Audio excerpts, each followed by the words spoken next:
Bismillahirrahmanirrahim. Assalamualaikum warahmatullahi wabarakatuh. Alhamdulillah wassalatu wassalamu ala asyrafil anbiya'il mursalin wa ala alihi wa sahbihi ajma'in. Subhanaka la ilma lana illa ma 'allamtana innaka antal alimul hakim. Qala rabbi shrah li sadri wa yassir li amri wahlul 'uqdatam min lisani yafqahu qawli. Amma ba'd. Alhamdulillah, pertama-tama dan selamanya, marilah sama-sama kita terus merafakkan setinggi-tinggi kesyukuran kita kepada Allah Subhanahu wa taala atas segala limpah rahmat, kurniaan, keizinan, peluang yang Allah berikan kepada kita. Kita masih lagi diberikan umur yang dipanjangkan, kesihatan yang baik, insya-Allah, dan peluang yang kita ada waktu ini dapat kita sama-sama kembali berada dalam slot dalam study online pendidikan Islam bersama Ustaz Hisham bin Abidin. Apa abang semua sihat? Tu yang duduk duduk atas kerusi, duduk senyum-senyum tu kan. Ada makanan nampak tadi tepi tu. Ada kopi-kopi kat teh-teh kat. Oh, sedap tu. Jadi Ustaz doakan agar para pelajar sekalian sihat walafiat semua. Okey. Macam mana pelajar semua? Okey. Mungkin yang di sekolah dah pelajaran ni siang tadi ataupun minggu lepas ataupun sebelum dah belajar. Jadi kita nak refresh balik, kita nak ulang kaji balik, kita nak ingat kembali. Gitu ceritanya. Untuk pelajaran ke-18. Okey, untuk pelajaran ke-18 ini, para pelajar, kita akan berbicara tentang bersuci asas kebersihan. Para pelajar tingkatan 1 terutamanya, kita akan bercerita tentang bersuci asas kebersihan. Tapi sebelum tu, Ustaz nak perkenalkan diri Ustaz sekali lagi. Ustaz Hisham bin Abidin, Guru Pendidikan Islam, Sekolah Menengah Kebangsaan Tengku Baturiah Arab Perlis. Okey. Kita nak bercerita tentang bersuci. Kenapa bersuci? Taharah. Kenapa taharah adalah salah satu ataupun benda perkara paling utama untuk memastikan ibadah kita diterima Allah Subhanahu Wa Taala. Sebab tu kita kena bincang pada hari ini. Taharah ataupun bersuci. Tapi sebelum kita mulakan pembelajaran pada hari ini, para pelajar sekalian, sama-sama kita mulakan dengan sentiasa duduk dengan tertib dan tenang. Relax, tenang. Mungkin ada yang duk rasa gundah gulana. Aduh mak, aku lupa dah baca apa tadi ni. Sekarang kita tengok balik. Kita tengok balik maksud daripada semua pada pelajaran pada hari ini. Jadi tenang, relax, duduk tenang. Lepas duduk atas kursi tu, duduk relax. Duduk kursi pusing-pusing pula, duduk macam ni kan. Relax, okay. Jadi duduk dengan tenang dan tertib. Seterusnya, yang ni penting. Saja nak tunggu ini sebab kita sama-sama nak baca. Apa dia? Sama-sama kita baca Ummul Quran Al-Fatihah. A'udzubillahi minasyaitonir rajim. Bismillahirrahmanirrahim. Alhamdulillahi rabbil alamin. Ar-Rahmanir Rahim. Maliki yaumiddin. Iyyaka na'budu wa iyyaka nasta'in. Ihdinas siratal mustaqim. Siratal ladzina an'amta 'alaihim ghairil maghdubi 'alaihim waladdallin. Sama-sama kita berselawat. Allahumma salli ala Muhammad wa ala alihi wa sahbihi wa barik wasallim. Allahumma salli ala Muhammad wa ala alihi wa sahbihi wa barik wasallim. Allahumma salli ala Muhammad wa ala alihi wa sahbihi wa barik wasallim. A'udzubillahi samii'il 'aliim minasyaitonir rajim. Bismillahirrahmanirrahim. Allahumma iftah 'alaina hikmataka wa anshur 'alaina min khazaini rahmatika ya arhamar rahimin. Alhamdulillahirabbil alamin. Okey, moga-moga Allah menerangkan hati kita untuk pembelajaran hari ini dan seterusnya, insya-Allah. Pastikan semua peralatan yang sesuai untuk pembelajaran siap ada depan para pelajar. Duduk depan ni. Buku teks kita, buku nota kita, apa lagi, pensil pen pemadam, semua tu itu wajib lah. Semua ada depan, insya-Allah. Dan ikhlaskan hati kita untuk belajar, dan jom Fokus. Pom. Okey, standard pembelajaran kita akan sama-sama mengetahui maksud hukum dan dalil naqli bersuci. Yang itu taharah, kita akan tahu boleh menyatakan alat-alat bersuci, khususnya menerangkan jenis-jenis air beserta contoh, menerangkan perbezaan antara suci dan bersih menurut Islam. Nah, itu kita nak tahu sekali ni. Kemudian kita boleh menerangkan kepentingan bersuci terhadap diri dan persekitaran. Dan yang terakhir, sama-sama kita harapkan agar dapat kita garap pada pembelajaran pada kali ini, mengamalkan amalan bersuci dalam kehidupan secara beradab dan istiqamah. Okey, kita masuk ke tajuk seterusnya, maksud taharah, maksud bersuci. Okey, maksud bersuci apa dia? Ingat, maksud bersuci dari sudut bahasa. Kalau bila ditanya tentang maksud, biasanya akan ditanya pada dua bahagian ataupun dua aspek. Aspek bahasa dan aspek istilah. Aspek bahasa dan aspek istilah. Jadi kita tengok dulu dari segi aspek bahasa. Aspek bahasa maksud dia apa? Suci dan bersih. Maksud taharah, suci dan bersih. Bahasa suci dan bersih. Okey, saya tanya, maksud taharah bahasa apa dia? Pandai. Suci dan bersih. Khususnya istilah, suci dan bersih daripada hadas dan najis.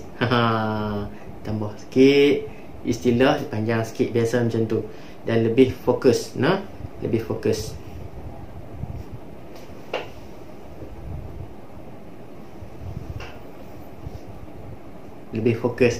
Jadi itu lebih fokus. Maksud dia apa? Istilah suci dan bersih daripada hadas dan najis. Okey, dapat? Okey, dalil tuntutan bersuci. Kita tengok apa yang telah Allah nyatakan dalam surah Al-Baqarah ayat 222. A'udzubillahi minasyaitonirrajim. Innallaha yuhibbut tawwabin wa yuhibbul mutatahhirin. Sadaqallahul azim. Allah sebutkan apa? Sesungguhnya Allah menyukai kepada orang yang bertaubat dan membersihkan diri. Tu jelas kepada kita, Allah suka pada orang yang bertaubat. Orang yang bertaubat, orang yang mohon ampun kepada Allah, Allah suka. Dan yang kedua, Allah suka pada orang yang sentiasa bersih. Bersih tak? An-nadhafatu minal iman. Kebersihan itu sebahagian daripada iman. Itu juga kita kena ambil berat. Okey. Jadi taharah, apa bersuci ini, ada dua bahagian ataupun dua pecahan yang perlu para pelajar fahami. Iaitu yang pertama, menyucikan najis. Menyucikan najis. Dan kedua, mengangkat hadas. Apa maksud menyucikan najis ni? Apa maksud mengangkat hadas? Kita tengok satu persatu. Okey, menyucikan najis ada tiga jenis. Menyucikan najis ada 3 jenis. Ingat, menyucikan najis ada berapa jenis? 3 jenis. Jenis yang pertama, mukhaffafah. Mukhaffafah ni apa? Ingat tak? Najis apa? Najis ringan. Mukhaffafah. Najis ringan. Kemudian mutawassithah. Mukhaffafah, mutawassithah. Mutawassithah najis apa? Najis pertengahan. Najis yang sederhana, tak ringan, tak berat, tengah-tengah, mutawassithah. Dan najis yang ketiga iaitu najis mughallazah. Mughallazah najis apa? Najis berat. Ringan, sederhana, berat. Ringan, pertengahan, berat. Faham tak? Mukhaffafah, mutawassithah, mughallazah. Di segi sebutan pun kita boleh faham. Kalau mungkin ada yang tak belajar Arab ataupun tak faham Arab, tak faham Arab mengenai soalan, apakah maksud mukhaffafah? Mukhaffafah kita sebut pun ringan. Mukhaffafah. Mukhaffafah ringan saja. Jadi itu najis ringan. Itu trik tu, lebih kurang macam tu lah. Mutawassithah tengah-tengah, itu tak apa. Mughallazah berat kan? Berat kan sebutan kita nak sebut?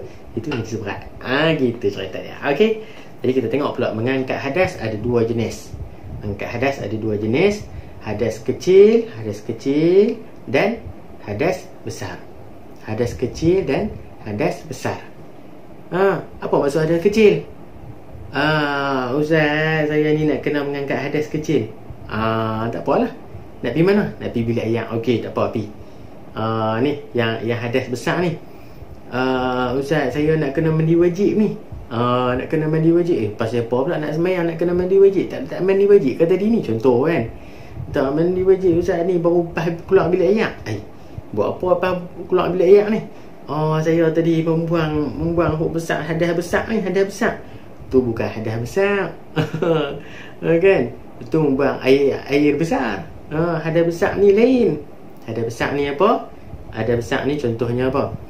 Keluar air mani, bersetubuh dan sebagainya. Itu hadas besar.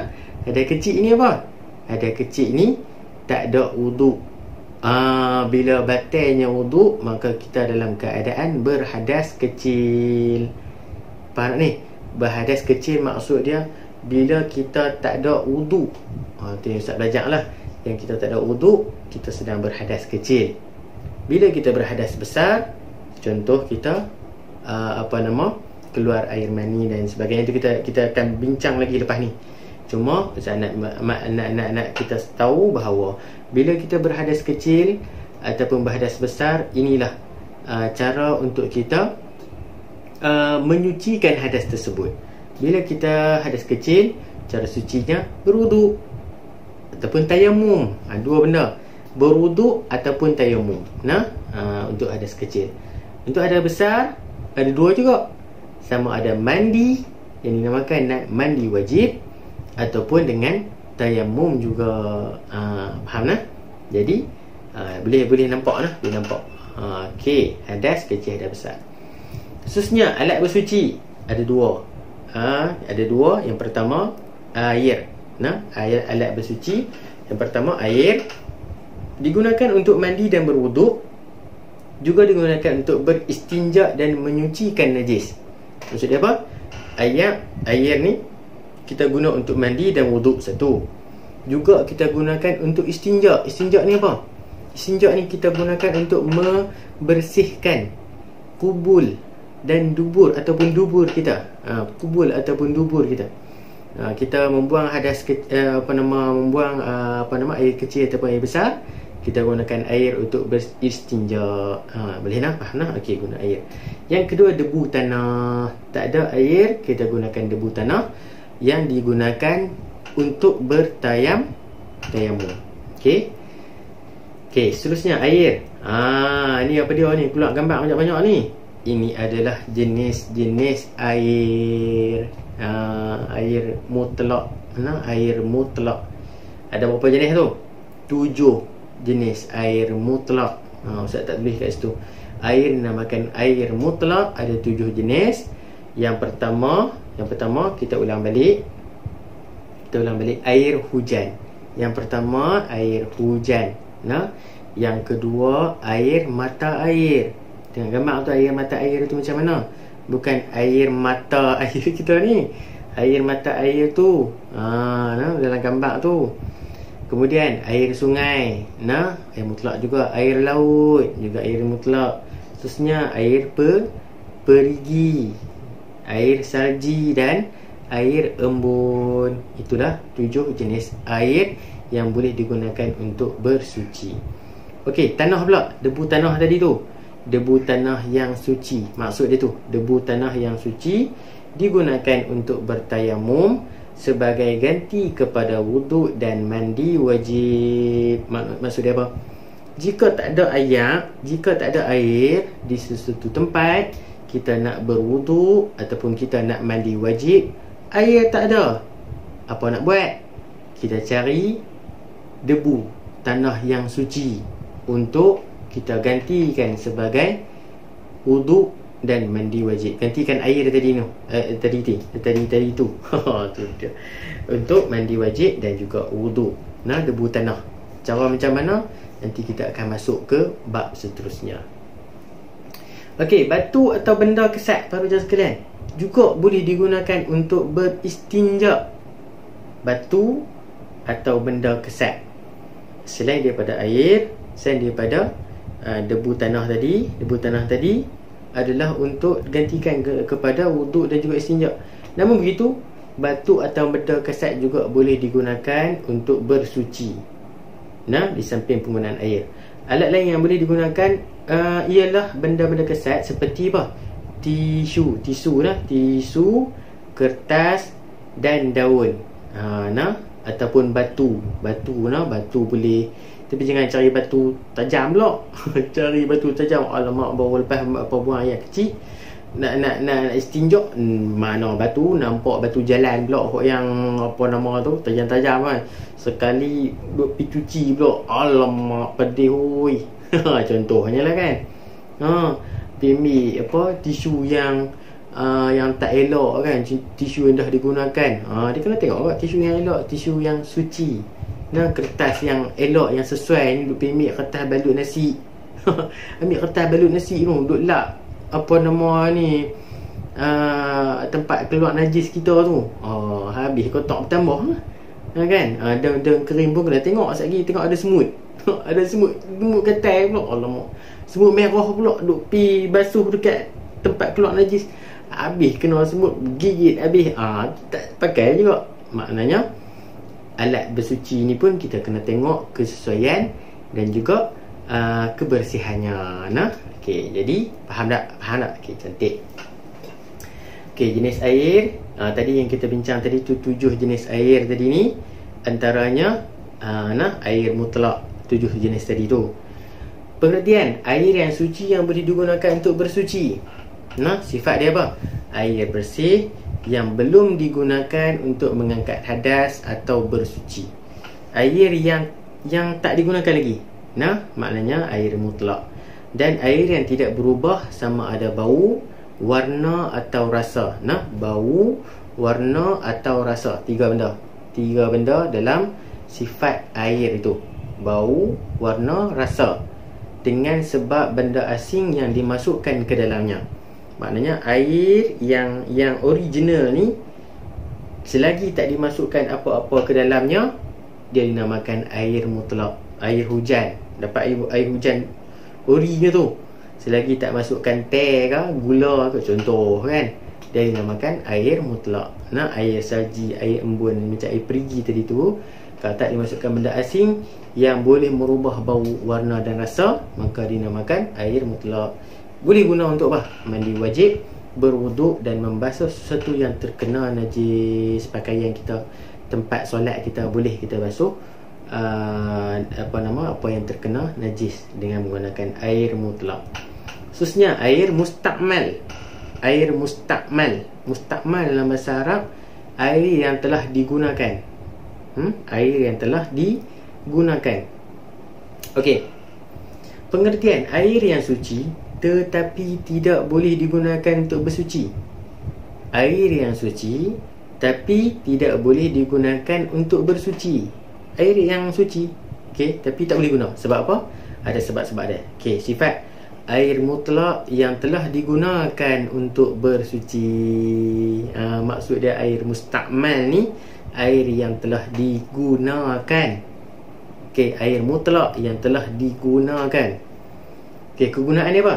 Boleh minum dan digunakan untuk perkara yang tidak berkaitan dengan mengangkat hadas atau bersuci. Air mustakmal ni, air sabun contoh kan, kita dah guna dah, kita dah masukkan sabun tu, kita nak basuh benda lain, tak ada masalah. Air minum kita ke, boleh kita gunakan untuk selain daripada mengangkat hadas ataupun bersuci. Nama dia air mustakmal. Air mustakmal. Contoh ni air kopi. Air kopi ni boleh guna tak untuk bersuci? Tak boleh. Sebab dia dah berubah warna dia dah. Air putih masuk kopi jadi hitam, berubah warna, tak boleh guna. Pewangi baju. Pewangi baju tu boleh guna tak untuk bersuci? Tak boleh. Sebab berubah bau. Walaupun dia putih. Dia air putih kan, Tapi bila bau, oh ni wangi ni pewangi, tak boleh guna untuk bersuci. Dan air gula. Air gula sebab apa? Ni nak teka nak. Air gula sebab apa? Sebab apa tak boleh guna untuk bersuci ni para pelajar sekalian? Sebab apa? Tak dengar? Tak dengar lah duduk dalam ni, mana nak dengar. Sebab apa? Sebab berubah warna. Berubah rasa ni. Ustaz lupa nak tukar ni. Berubah rasa. Relax sikit. Berubah rasa. Warna, bau dan rasa. Okey, berubah rasa. Okey, jadi ini 3 benda yang perlu para pelajar ambil tahu. Air mustakmal ialah air yang telah digunakan, yang telah berubah sifat dia. Okey, berubah warna, berubah bau, berubah rasa. Okey, cantik. Seterusnya air musyammas. Musyammas ni maksud dia apa? Syamsun ni maksud dia apa? Syamsun dalam bahasa Arab. Syamsun ni mata apa? Mata pula. Matahari. Okey, musyammas ialah air yang terkena cahaya matahari. Itu maksud dia. Syamsun matahari. Musyammas air yang terkena matahari. Air musyammas ni. Okey, pengertian. Air yang disimpan dalam bekas logam besi yang terdedah kepada cahaya matahari, kecuali bekas emas dan perak. Kalau duduk dalam bekas emas ataupun perak, tak dinamakan, walaupun dia kena matahari, tak dinamakan sebagai air musyammas. Okey, kalau dalam besi, dalam bekas besi ataupun logam, dia kena matahari, jadi dinamakan air musyammas. Air yang terdedah pada cahaya matahari di negeri yang iklimnya terlalu panas, macam Malaysia ni, panas kita. Air di tengah panas, dalam bekas besi pula, bekas logam, kita nak ambil bersuci boleh ke tak? Hukum dia apa? Tengok kegunaan dia. Makruh boleh, tapi panas ayak tu, ayak panas, nak ambil bersuci macam mana? Sebab tu ayak yang bila contoh macam kita nak berwuduk, buka ayak paip, ayak tu panas lagi tu kan. Ayak panas yang duduk dalam besi tu panas lagi. Biar dulu, biar bagi dia sejuk sikit, buka bagi dia sejuk, baru kita ambil wuduk. Makruh apabila digunakan ketika masih panas. Masih panas, biar dulu. Bila dah sejuk, baru kita gunakan. Okey. Seterusnya air mutanajis. Mutanajis, fahamlah. Dan najis ni kita fahamlah, air yang terkena najis lah. Faham macam tu. Air masuki atau terkena najis. Air ni masuki najis dan jumlahnya tidak sampai 2 kolah. 2 kolah walaupun tidak mengubah warna, bau dan rasa. Okey, walaupun masuk najis dalam tu, ayak tak sampai 2 kolah. Tahu, najis masuk dalam baldi tak sampai 2 kolah. Walaupun tak mengubah warna, bau, rasa, tapi kita tengok jeluh-jeluh dalam baldi tu, tengok-tengok ada najis. Ada najis kan? Tengok-tengok ada najis. Jadi kita nak guna air tu, tak boleh guna. Untuk bersuci tak boleh guna. Air yang tidak mengalir, yang berubah warna, bau atau rasa apabila dimasuki najis, walaupun melebihi 2 kolah. Air yang tak mengalir, maknanya air dalam bekas, tapi dia berubah warna, walaupun dia cukup 2 kolah, masuk najis, tukar habis warna air tu, jadi hitam contoh kan. Jadi bau Allah, busuk lah bau dia, bau najis ni. Walaupun melebihi 2 kolah, tetap dinamakan air mutanajis. Jadi hukum dia apa? Kegunaan boleh ke tak? Tidak sah, tak boleh bersuci dengannya. Dan boleh minum tak? Siapa dah minum? Tak boleh minum. Okey, jadi fahamlah mutanajis macam tu. Okey, seterusnya yang ni kita nak tahu sikit ukuran saiz kolah ni. Yang kita kata 2 kolah tu macam mana? Timbangan tradisional. Ni orang dulu ni nak kira kolah ni ataupun nak kira saiz kolah ni, dia pun kira 500 kati Baghdad. 500 kati Baghdad, iaitu bersamaan, ni orang moden kita, kalau ikut liter, bubur ayak ikut liter, antara 192 hingga 270 liter. Itu bersamaan untuk 2 kolah. Ataupun ikut hasta. Ikut hasta ni 1/4 hasta padu.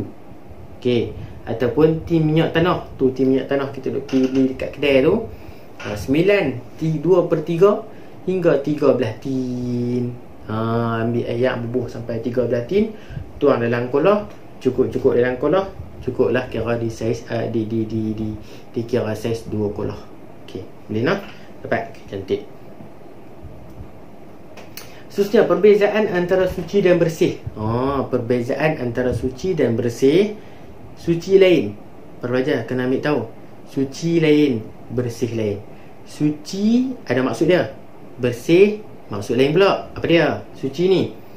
Kita tengok dulu ni. Pakaian yang terkena najis, lagi Ustaz tanya, pakaian yang terkena najis dan dibasuh dengan sabun tetapi tidak menggunakan air mutlak. Pakaian kita kena najis, dibasuh dengan sabun. Okey, basuh dengan sabun tapi tak guna air mutlak. Tak guna air yang mutlak, maknanya guna air yang dah digunakan lah, ataupun air yang bukan daripada original itu. Okey, dinamakan apa? Bersih saja. Bersih saja, tidak menyucikan. Faham tak? Nak pakai solat boleh tak? Boleh tak? Nak pakai solat ni ada najis, takut tak sah. Takut tak sah. Jangan duk pakai pakaian yang walaupun bersih tapi tak suci. Sebab kita kena pakai pakaian yang bersih lagi menyucikan untuk beribadah pada Allah. Jadi yang bersih saja tak mencukupi. Okey, bersih tetapi tidak suci. Bersih tapi tidak suci. Macam kita tanya, tak boleh digunakan untuk solat. Pakaian kita kena darah. Pakaian kita kena darah. Darah najis. Najis, darah najis. Darah najis. Kena darah, kita pergi basuh dengan air teh. Air teh contoh lah kan. Air teh tukar warna dah. Air mutlak kan tak? Kita basuh. Hilang, nampak hilang, tak ada darah dah. Tapi boleh pakai semayang tak? Tak boleh. Kena basuh dengan air mutlak juga. Air paip ke, air apa lagi? Air hujan ke, itu boleh. Okay, jadi bersih saja, tidak boleh pakai solat. Okey, ni pula kotoran yang bukan najis dan boleh dibersihkan dengan hanya menggunakan sapu tangan atau tisu. Kotoran yang bukan najis, lumpur. Contoh lumpur. Lumpur kena baju. Bersih hanya menggunakan sapu tangan atau tisu . Sapu tangan tisu tu alat untuk menyucikan. Sapu tangan tisu dinamakan apa? Suci. Sebab dia bukan najis. Tidak bersih tapi suci. Tak bersih, kotor. Nampak apa nama lumpur. Nampak bekas kotor. Nampak kotor tapi suci. Boleh tak gunakan untuk solat? Boleh. Tapi takkanlah kita nak bertemu Allah, nak bertemu nak solat depan Allah, nak pakai pakaian tak bersih ataupun tak tak cantik. Gitu. Pakai elok sikit. InsyaAllah solat kita Allah terima. InsyaAllah. Okey, seterusnya para pelajar, kepentingan bersuci terhadap diri dan persekitaran. Apakah kepentingan kita bersuci? Ada kepentingan tak? Ada. Nabi pun sarankan kepada kita, Nabi pun suruh kita untuk sentiasa menjaga kebersihan diri. Sebab apa? Lambang seorang Muslim itu terletak pada kebersihan dia. Kalau seseorang Muslim itu tak bersih di luaran dia, maka dalaman dia juga boleh kita katakan sebagai kurang bersih. Yang bersih lahir daripada luar, yang nampak di luar adalah lahir daripada dalaman yang bersih. Kita boleh tengok orang tu cantik, pakaian dia bersih je. Kalau pakai putih tu putih je, tak ada putih tumpuk sana tumpuk sini. Tak ada yang terkoyak sana terkoyak sini kan. Kalau pakai lebay putih ni, tak ada pula bintang-bintang. Bintang-bintang berkelipan. Bukan bintang apa, tak lelat. Ni duduk dekat lebay ni, tak pernah basuh pun. Semenjak beli 10 tahun lepas tak pernah basuh. Pakai waktu tidur, pakai main bola, pakai contoh lah kan. Bukan orang Malaysia lah, orang luar. Pakai kotor tapi nak semayang juga pakai. Tak bersih, tak mau. Jadi kita kena sentiasa jaga image kita, jaga persekitaran kehidupan kita. Rumah kita bersih. Bilik kita, tempat kerja kita bersih. Tempat belajar kita bersih. Ni nampak serabut kat ni, nak belajar macam mana? kemas balik, bagi elok, bagi cantik, insyaAllah okey lah. Nah, okey, jadi kepentingan bersuci terhadap diri dan persekitaran, apa kepentingannya para pelajar sekalian? Yang pertama, sentiasa bersiap sedia untuk beribadah. Bila kita bersih, bila kita suci, maka kita dah ready dah ni untuk nak solat. Ready dah untuk nak puasa. Kan, ni kalau tak siap nak puasa macam mana, alah tak larat lah, penat lah. Puasa macam mana ni tak boleh, tak ready untuk beribadah. Okey. Khususnya yang kedua, apa dia? Memelihara kesihatan. Bila kita bersih, kesihatan kita baik dan menghindari penyakit. Para pelajar sekalian, kita duk rasa sebab apa ni, tak apa nak sihat ni, sebenarnya punca daripada kita, yang mana kadang-kala kita sendiri tak jaga kebersihan diri. Contoh, sakit perut ni, saya apa sakit perut ni, tengok kuku tak pernah potong, contoh kan. Tengok dalam kuku hitam macam-macam duk dalam tu. Makan tak basuh tangan pula, tak jaga kebersihan kan. Gitu. Kebersihan tak diutamakan, maka kesihatan pun akan terjejas. Jadi bila kita bersuci, kita jaga kebersihan, kesihatan kita akan terjamin dan dapat menghindari penyakit, insya-Allah. Yang ketiga, mewujudkan persekitaran yang ceria dan kondusif. Cantik. Tengok rumah kemah, tengok bilik lawa, masuk wangi lah kan. Apa perasaan kita? Sonok, tenang kan, relax kan, ceria. Masuk ada senyum kan, senyumlah kan, ada senyum.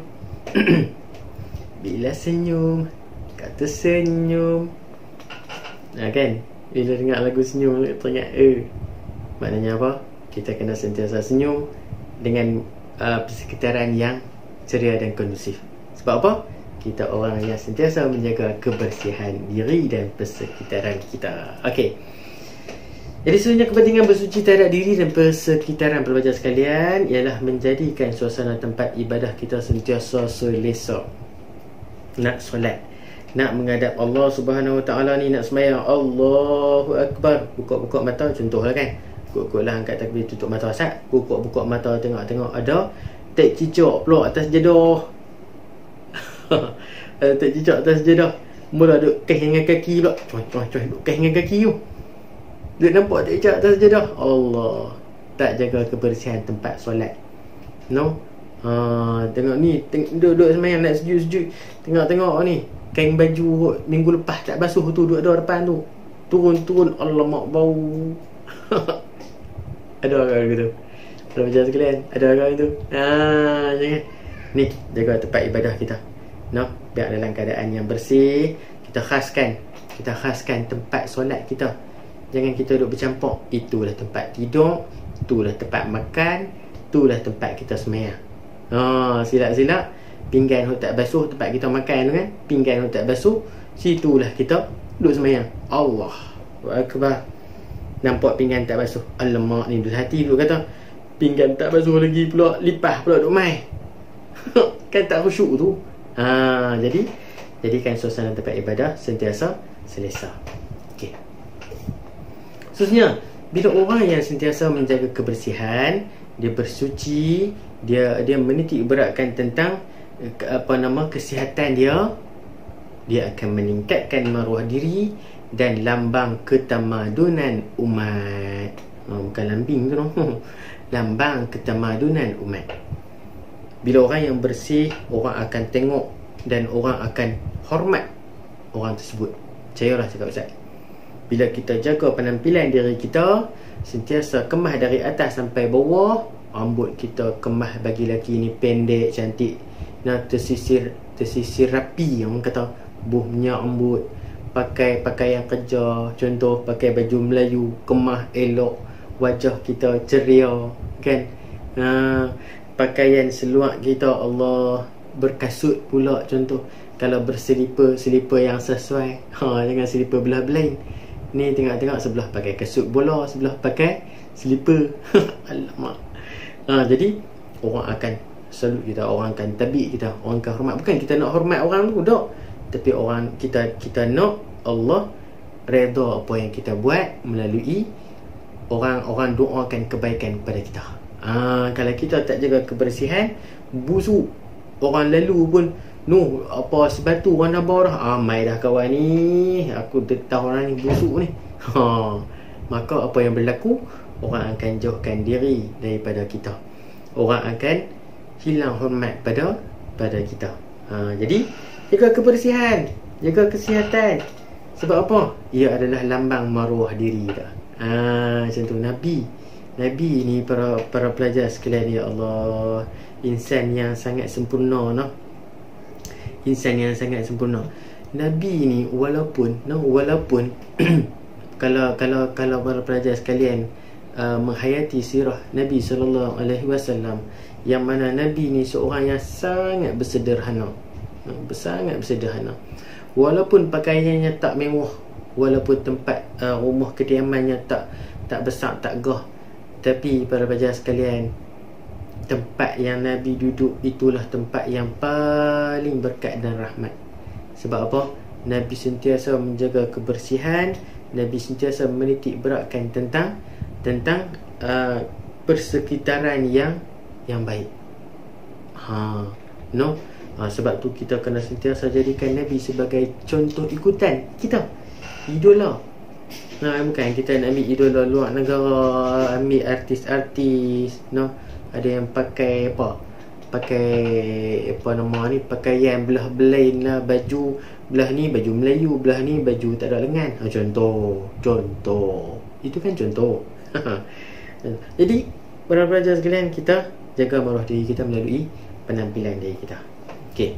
Dan yang keenam, apa yang akan kita dapat, iaitu keredaan Allah Subhanahu Wa Taala dan kasih sayang Allah Subhanahu Wa Taala. Masya-Allah, itulah yang kita sangat harapkan. Kita nak Allah sayang kita, kita nak Allah redha kita. Tujuan hidup kita selain pada beribadah kepada Allah, bukan selain pada beribadah. Sememangnya kita perlu tujuan hidup kita ialah beribadah kepada Allah dan mendapat keredaan Allah Subhanahu Wa Taala. Melalui apa? Jaga kebersihan dan sentiasa menyucikan diri kita daripada hadas, daripada najis dan sebagainya. Mendapat redha Allah dan mendapat kasih sayang Allah Subhanahu Wa Taala. Solat banyak-banyak pun para pelajar sekalian, solat banyak-banyak, puasa pun Allah ni kira hebatlah ibadah dia. Tapi diri tak dijaga kan. Mandi pun 2-3 hari sekali, contoh kan, mandi 2-3 hari sekali, malas mandi. Tempat tidur pun tak dibersihkan. Masuk bilik air pun kan, masuk bilik air tempat mandi juga berlumut, contoh. Banyak contoh kan. Berlumut, tak bersih dan sebagainya. Mana mungkin Ustaz nak lemparkan sedikit buah fikiran dan juga persoalan kepada para pelajar sekalian. Adakah Allah akan terima amalan kita? Walaupun kita rajin melakukan amalan tersebut, tapi adakah Allah akan terima amalan kita? Sebab tu kita belajar taharah ni. Kalau dalam kitab fiqh pun, tajuk yang paling mula sekali dibincangkan ialah apa? Bab taharah, bab bersuci. Sebab apa? Taharah atau bersuci ini adalah kunci untuk Allah terima ataupun tak amalan kita. Buat pilah semayang berapa banyak pun, berapa puluh belah ratus rakaat pun, tapi kalau tak bersuci, contoh lumpur mandi wajib, tak diterima Allah amalan kita. Itu pentingnya. Jadi kita kena belajar, teruslah belajar. Walaupun di mana saja kita berada, teruslah belajar, insya-Allah. Boleh tak tu? Boleh nak tu nah. Okey. Jadi alhamdulillah kita dah selesai untuk pelajaran ke-18. Itu tajuk bersuci atas asas kebersihan. Jadi para pelajar sekalian boleh rewind balik. Mungkin ada terlupa di mana-mana, mungkin ada tak ingat di mana-mana, boleh ulang balik, kita tengok balik Dan mungkin ada yang tak berapa nak faham lagi, boleh rujuk dengan ustaz-ustazah para pelajar sekalian di sekolah, ataupun boleh komen di bawah ataupun WhatsApp ustaz, insya-Allah. Yang mana mungkin terkurang tu saya minta maaf, minta ampun. Jadi ustaz sekalian, itu saja perkongsian kita pada pelajaran ke-18 pada hari ini, insya-Allah. Minta maaf, minta ampun. Mungkin ada kesilapan ataupun kekurangan sepanjang perkongsian kita pada kali ini. Pelajar sekalian, insya-Allah doakan untuk Ustaz doakan untuk kamu, dan kita doakan untuk semua agar sentiasa di bawah rahmat dan juga redha Allah Subhanahu wa taala, insya-Allah. Moga diberikan keberkatan dan juga kebaikan untuk kita semua. Amin, insya-Allah, amin. Jadi Ustaz sekali itu saja, kita jumpa lagi dalam siri yang seterusnya, dalam episod seterusnya, seterusnya, insya-Allah. Sekali itu saja, wallahu taala alam. Terima kasih kerana menonton. Jangan lupa sekali lagi subscribe, like dan share. InsyaAllah moga-moga kebaikan ini dapat kita kongsikan bersama. Sekali lagi #sebar kebaikan. Kita jumpa lagi. Aku qauli hadza wa astaghfirullahal azim li wa lakum. Assalamualaikum warahmatullahi wabarakatuh. Terima kasih.